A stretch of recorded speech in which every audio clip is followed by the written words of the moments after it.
ഒരു വ്യക്തി രാജാവായി ജീവിക്കണമോ അല്ലെങ്കിൽ ദരിദ്രനായി ജീവിക്കണമോ എന്ന് തീരുമാനിക്കുന്ന ആശ്രമകാലമാണ് ബ്രഹ്മചര്യം അഥവാ പഠനകാലം. ഇത് കുട്ടികളുടെ മാതാപിതാക്കൾക്ക് കൂടി തീരുമാനിക്കാവുന്നതാണ്. പിന്നെ മനുഷ്യജീവിതത്തിൽ ഏറ്റവും പ്രധാനം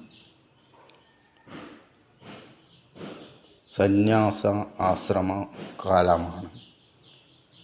ഈ ഗ്രഹത്തിൽ നിന്നും വിട്ട് ഉന്നത ഗ്രഹത്തിലേക്ക് പോകാനുള്ള പഠനകാലം.